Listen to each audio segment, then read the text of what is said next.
Assalamualaikum sahabat Afsar, cerita inspiratif tentang Islam yang legendaris. Hari ini saya akan menceritakan kisah yang penuh dengan pelajaran hidup.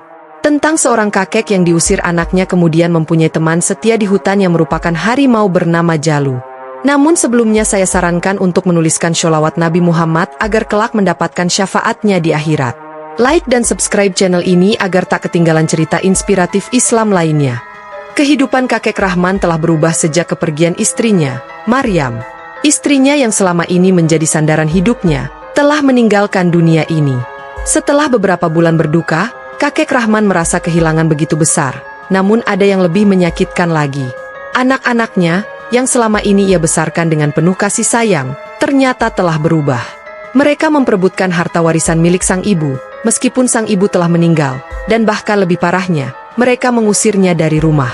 Kakek Rahman tidak tahu harus berbuat apa. Ia bukan orang yang kaya atau memiliki banyak harta selain rumah dan sedikit tabungan yang ditinggalkan istrinya. Namun, meskipun anak-anaknya ingin memegang kendali atas harta warisan itu, kakek Rahman merasa tidak bisa tinggal begitu saja di rumah yang telah menjadi tempat tinggal mereka bertahun-tahun. Ia tahu, jika ia tetap berada di sana, ia hanya akan menjadi beban, dan itu membuatnya semakin terasing. Sudahlah, Pak. Ini demi masa depan kami. Anda tidak bisa tinggal di sini lagi, kata anak sulungnya, dengan nada tegas, sambil menunjuk pintu keluar.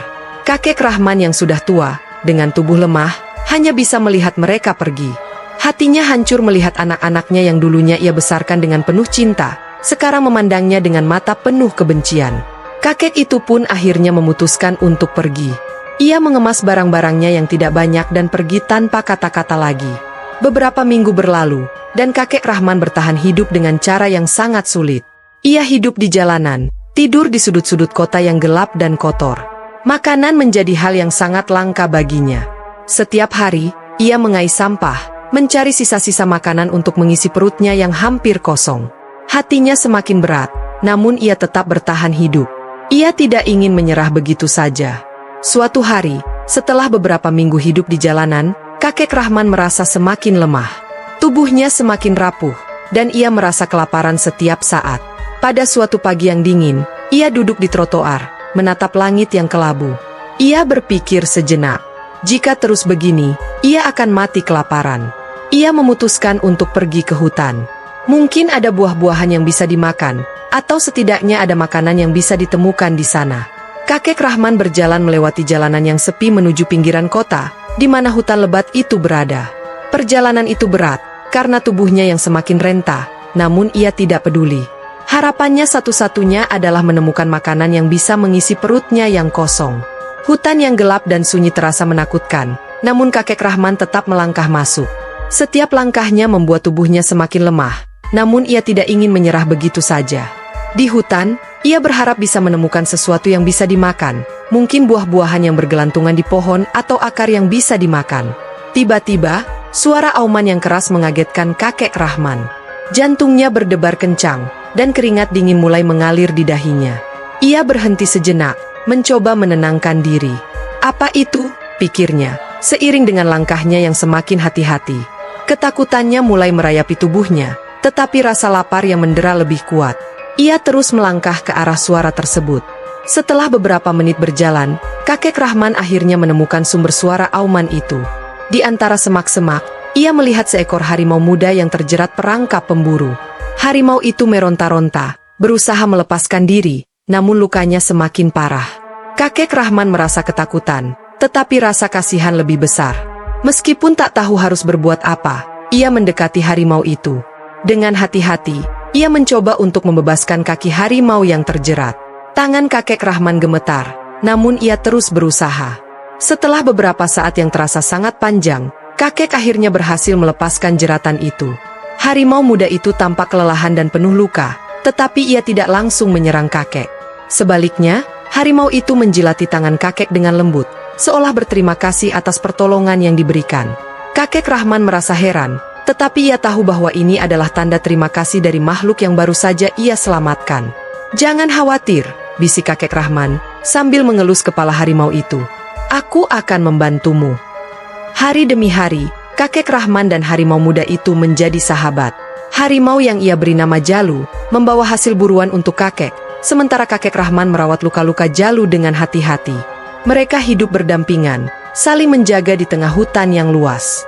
Kakek Rahman merasa lebih hidup dari sebelumnya. Ia menemukan kebahagiaan dalam persahabatan dengan Jalu, yang selalu setia menemani dan melindunginya. Namun, hidup mereka yang damai itu tidak berlangsung lama. Suatu hari, saat kakek Rahman dan Jalu sedang berjalan di pinggiran hutan, terdengar suara langkah kaki manusia. Kakek Rahman menoleh dan melihat sekelompok orang yang membawa senapan dan perangkap. Ketika ia melihat lebih jelas, kakek Rahman terkejut luar biasa. Mereka adalah anak-anaknya sendiri. Anak sulungnya, yang dulu begitu sayang padanya, kini berdiri di hadapan kakek dengan mata penuh kebencian. "Pa, jadi kau masih hidup?" tanya anak sulungnya dengan nada yang datar. Kakek Rahman merasa terkejut, bahkan sedikit bingung. "Apa yang kalian lakukan di sini? Mengapa kalian berburu?"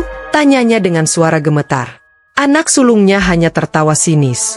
"Kami sudah lama mencari harimau ini, Pak. Harimau ini bisa memberi banyak uang. Jangan coba-coba menghalangi kami." Kakek Rahman terkejut. Ini harimau yang aku selamatkan. Kalian ingin membunuhnya hanya demi uang? Anak-anak, kalian sudah berubah."